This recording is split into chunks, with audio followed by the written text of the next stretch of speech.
সেদিন ফজু পাগলা নামে একজন বলছে এতদিন আমাদের কাছ থেকে নিয়েছে, আমরা এখন একটু খাবো না।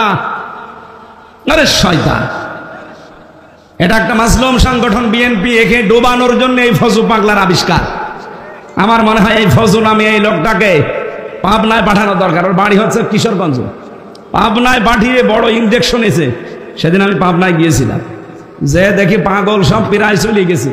750-800 পাগল থাকে সেখানে, মাত্র আর 150-র উপরে আছে মাত্র কয়েকজন। বললাম পাগল, বলছে সব ভালো হয়ে গেছে, চলে গেছে। আর এখন নতুন নতুন পাগল আমদানি হচ্ছে, ওগুলো সব বাংলাদেশ থেকে, বিশেষ করে চাঁপাইনবাবগঞ্জের এই যে মুফাসসিরে কোরআন স্বামী আর স্ত্রী,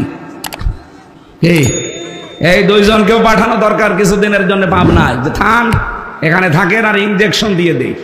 ওই যে কুকুর মারে যে ইনজেকশন দিয়ে, তাছাড়া এ মাথা খারাপ হয়ে গেছে, আর ভালো হবে না।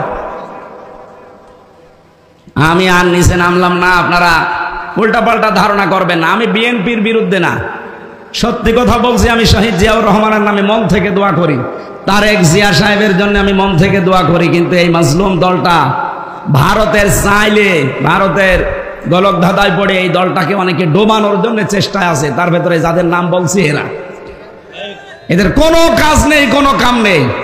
আপনি বলেন তো এদের কোন ব্যবসা আছে?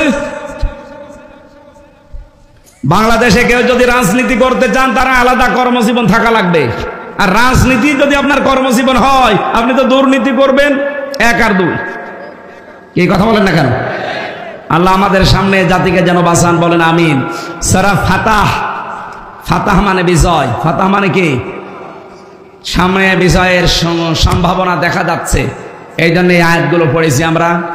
তাফসীর আকারে কথা বলতে হলে উসুলে তাফসীরের যে নিয়ম নীতিগুলো আছে, মূল নীতি 13টা থেকে 15টা, এগুলো এত